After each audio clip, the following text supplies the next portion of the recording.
Hello everyone, hope you're well. It's a slightly earlier video recording for me tonight, so hopefully I'll get this out earlier. It's Ben's parents' evening, so the kids are at their nan's. Claire forgot and is leaving work later than normal. I've got a spare 45 minutes where I thought I'll record a video.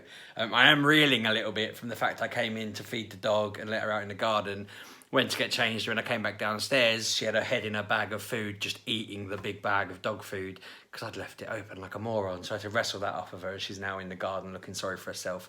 Although she should be delighted because she's just had probably a couple of days worth of meals in one go, the cheeky little rascal. Doesn't look too bad in it, doesn't look like she had much, but as I come down the stairs I could hear and I thought, what is that noise? I thought it was a toy.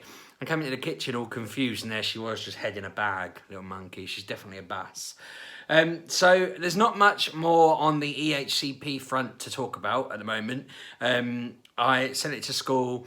I was worried about it. They said to me, can we have a meeting on Monday to discuss it? And I said, well, end of term's Wednesday. They want to get it, make the school version and send it to you. So Monday's not really ideal. What do you want to do? And they said, well, that's all right. We've already read it. And she said she'll send me some amendments to put across.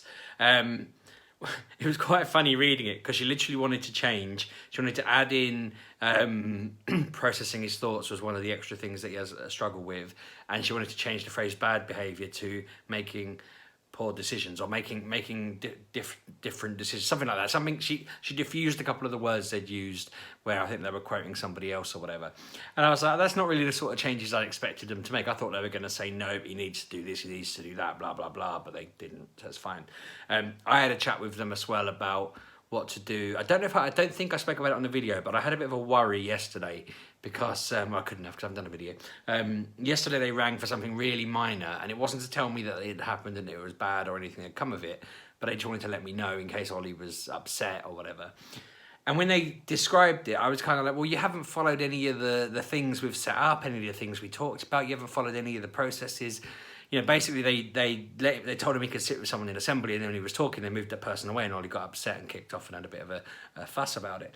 And they were like, it's all fine. And I said, well, just don't promise him one thing and then do another. There's more steps you got to do. So I rang the HCP people and said, the one thing that worries me is little things like that keep happening. And if he decides to just lash out in anger because he's so upset, that's going to affect him. What does this mean? Should we be looking at, does this affect anything if this keeps happening? And I went through the fact that all of the exclusions have been as a result of that kind of, there's a process there they've not followed and so forth. And she sort of rightfully said, it's a legal document. Any adult that works with him has to follow that document. If they don't follow it and something happens, the inquest is into why, not inquest, but the inquiry is into why it wasn't followed and they update it for future. So she reassured me and said, don't worry about it. She was like, this shouldn't keep happening once it's there. If it does keep happening, they'll review it and it'll be fixed. And that's the point. And I'm like, okay, I feel a lot better. And I kind of knew that, but I feel a lot better. So we've filled it in. We've assigned this the same school. We've said it's all fine. We'll wait and see. They've told us if 6 to 9 months down the line, 3 to 6 months down the line, it's not working, we start looking at alternatives, whatever. School is happy with that, they've said. So we've sent it off. We've assigned them. School have said they're happy with it pretty much from what they've read, and she's kind of said once they're on there, it's, it'd be very unusual for them to say otherwise. So I know a lot of people already said it would be very unlikely for him to change schools.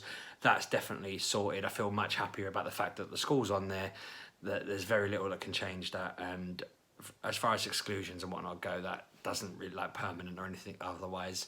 It feels like we're a lot further from that at this point, which is great. So anyway, I didn't want to do a video about that. But I figure I might as well do an update. Other updates, I think, from today. I had a blood test for my injections and I did a blood test for my injections and my thyroid and everything to check whether my testosterone and thyroid levels are right. And then as I'm driving into work, they had, I can't remember his name, Sean Ryder, someone like that. He's in a band. He was on Radio X. He was talking about how all of his hair fell out. And they were like, why? What's, is there a reason for that? And he said he's got an underactive thyroid and low testosterone. And so as he's got older, all of his hair for his entire body has fallen out. And I was just sat there thinking, is this my future? Am I basically going to be completely and utterly bald? Like I've got, hair on my arms and everything. I've got eyebrows. He said he lost his eyebrows in his 20s. So I'm thinking the fact I've still got mine, even though they're really, really blonde, is probably a positive. even though I look like I'm getting thin on top, I've looked like that since I was about 12. So, I'm touch wood, I'm all right. But I know people like Kev like to say I'm going bald, but I think I'm okay. Other than that, updates out the way. The big thing happening this week is MGPX on Saturday, and I thought, I've not actually spoken about it on the videos at all, really. I keep looking out the side of the window, by the way, because my dog has disappeared. I don't think the gate's open, but she's just gone out of my eyesight, and I'm thinking, what's she eating now? Anyway, MGPX on Saturday. That's our mature... Well, we're not called Mature Gamer anymore. We're called MGP. It was Mature Gamer Podcast. It's mine and Kev's and Anna's and Pab's podcast that we do. The dog's back. I feel much better now. Where we talk about gaming every week. We used to talk about other things. Basically, we started off as a gaming podcast, started talking about movies, TV, and comic, because I never played any games, and sometimes there were dry weeks. And then this past, 9 months, we're gaming more. There seems to be more games on, so we've stripped out with the films, TV, and comic, because there's enough to talk about without them. So yeah, we do an annual event, and I think last year's the only time in our entire 7 or 8 years that we've been doing the podcast that we didn't do an event. I think that was because we were just all too busy and life was getting in the way. But every other year we've done an event at the Brewery Tap in Peterborough, or once we did it in Nottingham, but that was a bit quieter. It was weird, actually. There was less people, but I remember there being loads of people there. I remember it being really busy, and it was quite a hectic weekend. It was right in the... Actually, it was probably 3 years ago we did that, because it was right in the hype of Pokemon Go coming out. It was amazing. We went around Nottingham. We played it till 3 in the morning. It was fantastic. Anyway, so... Yeah, we're quite excited this year because this is the first time we've done it since Kev and Anna have been big YouTube people where there's loads of people that follow them. The podcast seems to have been more popular than ever, which is nice. I think we had a bit of a dip where we had really bad sound quality or issues with the hosting and the site and this, that, and the other, and that kind of took a bit of a dip, but it's climbed back up. Obviously, I don't claim to have the audience that they have, but I've got a bit of a, audience with this, and, people that always listen to the shows and that. So it's quite exciting seeing the amount of people who are saying they're coming. In my experience, loads of people say they're coming, and then on the day, a lot don't. And you're standing there at midnight thinking, so-and-so said they were going to come, and they're not here, which is very confusing. I don't really get why, I guess other things come up. What I imagine is a lot of people's partners go, you're not going to Peterborough for the weekend, get back in the house, or but no, I'm excited. I've seen a few of you lot saying to Kev or the Mature Gamer channel on Twitter that you're coming, which is awesome. I'm excited. I'm a bit nervous because usually by this point we've arranged what our actual live show is going to look like, and at least talked about it anyway, and we haven't. I know that usually Kev figures it out a couple of days before and we find out on the day. I'm better at kind of just riffing and winging it. We tried planning it out a bit more one year. We tried planning out segments each, and it was a bit more rigid. I'm quite happy to just be told what we're doing and just riff off of Kev and Pab and Anna and just wing it from there. So that's all right. I'm a bit nervous that in other years we had a lot more backing from game companies for our raffle and things like that. And this year they just ignored us. They were just not very up for it. I think a lot of that comes from the fact we don't have a website anymore. So I was using a Gmail address, and I think that kind of gets you shot down, which is a bit lame, but never mind. I'm excited to be seeing everyone though. I mean, I was initially worried that there was only going to be sort of 25 people there, because that's how many had kind of got involved in the Kickstarter thing we'd done, the Indiegogo. But then I thought, well, actually, if those people are, funded it and we're all going to hang out in a pub, that would be really fun. 25 people is probably the right amount to speak to. But now we're wondering whether we might end up breaking the capacity of the room. My thought process, Kev's put it on me basically to manage that. So I'm thinking, if we break it a little bit, who cares? If we break it by a couple of hundred, I'm just going to hope they don't notice and they think everyone's pub patrons. If somehow it breaks a lot beyond that, then I have no idea what we're going to do. And I don't think we're going to have that issue. But with YouTube and that kind of thing going on, especially for Kev, we just don't know. So I'm intrigued. I'm excited to find out what happens. If it ends up, some years it's been 30 or 40 of us, and that's not the end of the world. It's just as long as it just kicks off, we're going to have a laugh. We're going to play some games. There should be lots of cool retro games to play there. We're going to have some tournaments. I think Kev's bringing board games. He's got his relationship with Big Potato Games. We're going to do a panel. A few people have said they weren't sure whether to come for that bit. It's not going to be rude. It's not going to be, we're not rude anyway. You know, Kev's got his no swear policy. I don't swear unless I'm kind of getting leery with my mates, I suppose. Yeah, I think it's just going to be quite a straightforward, jokey thing. It's not the end of the world if someone interrupts it or anything like that. I won't worry too much. I'm excited. It's great. It's just a nice, you know, it goes on as long as it goes on. I think the pub kicks us out about, I don't know, midnight-ish. So it's weird. Some years they've gone till 2 a.m. Some years they've tried to kick us out at 11 and we've gone, well, no. So we'll see what happens. But no, I'm looking forward to it.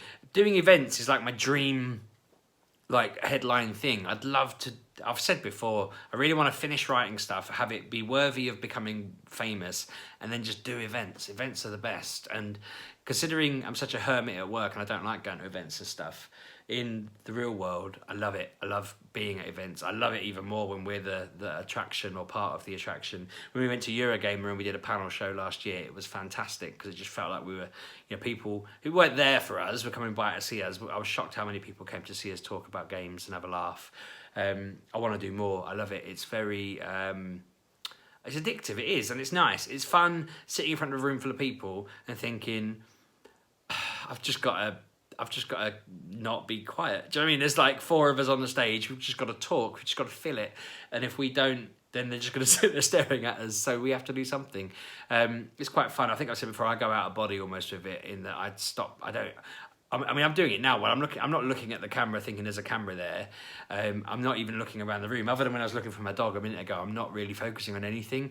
I'm just talking and my eyes are just there. When I look back at the videos, I'm thinking, I don't remember focusing that much. I'm floating in a different plane of existence at the moment while I talk, and that's kind of what it's like when we're doing the live things, which is probably why one year one of the guys on the panel managed to stack a whole load of sweets on my shoulder while I was just talking because they didn't notice I'm out of body at that point. You know, I've just gone into full sheepdog mode and he's in control, if that makes sense. It's a bit weird. But yeah, I'm excited. I wish we did more. I wish we had the time to do more. I mean, I have the time to do more. It's more a chance of tying Kev and Anna down to do stuff. But no, I'd love to do more events. If we could get to a point where these were actually becoming a thing where mainly Kev's following, but all of our followings could attend events at different times, I'd be well up for just arranging them as often as possible because, as I say, it's great. It's like the dream scenario. So yeah, I'm excited. The whole point of me talking about it isn't just to riff about it for 10 minutes. If you can get to Peterborough on Saturday, then come along. We say it's pay what you like to come, so you can come for free. There's no charge for you to turn up. The only time we charge is the Indiegogo, which we got, so that was to cover the room. We basically said, how much would it cost to set this up? Let's put that out there. People can help us sort it, sorted. If people want to, we put a raffle in to then try and raise a bit more because that helps us cover the cost of all the stuff we do. Again, it's not the end of the world. If literally no one bought them, then we probably just keep the swag we've been given. But people have bought them. So at the moment, the pool of people who have bought tickets will basically be the ones that get put in, and we'll just cycle through them until we've covered those people. I don't know how long that list is at this point because people have been telling Kev separately or whatever, and I don't follow it. I just, on the day, some people will come up to me and go, yeah, I'd like to be entered 10 times, please, and they hand me the cash, and then I go get Kev to fill it out. But no, I am very, very excited. I'm looking forward to it. I'm sure it'll be a fun and successful day. It'd be great if I can convince some of you to come who were on the fence or didn't know about it or whatever. It's literally just the brewery tap in Peterborough. It's next to Peterborough train station. It's next to the Queensgate multi-storey car park. I'm pretty sure you can sail down the River Nene and get a bus from Ferry Meadows. You could get, I can't even think, there's an airfield in Simpson. You could get a plane too. There's literally every mode of transport you can think of, including walking and whatever. You can get coaches there because there's a coach station and a bus station. Literally, it's the easiest place to get to in the country. It's just time at that point. So yeah, if you can make it. That'd be awesome. It'd be good to meet you. I'm excited, but I have to wrap up now because I have to be at parents' evening in 10 minutes, and it's a 5-minute drive, so I'll get there. But I might want to do some Pokemoning on the way. I don't know what the plan is with stuff like that. Speaking of Pokemoning, we don't drag anyone. That's just to underline a point. We don't drag anyone to do anything or force anyone to do anything they don't want to do. It is as casual as you like. The only time we really dictate anything is literally the 45 minutes where we're sat on a stage going, listen to us. And then if half people go to the bar. which is frankly rude, but they do. They go to the bar, they have a drink, and they have something to eat, and then they come back when we've shut up, which is fine. We're very laid back, and it's fun. But yeah, we might, depending on how it looks, I think there's a community day thing on for Wizards Unite, and Kev wanted to see what that might be. It might clash, so we probably won't do anything. But if that turns out to be something worthwhile, that'll be an added thing for the event. If you're about on the Saturday, we might be going out in Peterborough to do Sunday, to do some Pokemon Wizards. Community day things. I can't speak. I don't know yet, but if we do, great, be there. But if not, never mind. Anyway, gonna wrap up. As I say, Claire has been trying to ring me. You might have noticed a little breaks in some of these bits. If you haven't, my editing is coming along really well. So yeah, thanks for watching. I'll see you probably, well, if you watched the live video, Kevin will be putting a live video up of the day on, I imagine, Sunday. I'll be in some of that, so I'll say hello. I'll probably plug my channel on there. And other than that, I'll do a video Sunday to say how it went, I guess, and then Monday onwards, normal stuff. Thanks for watching. I'll see you soon. Cheers.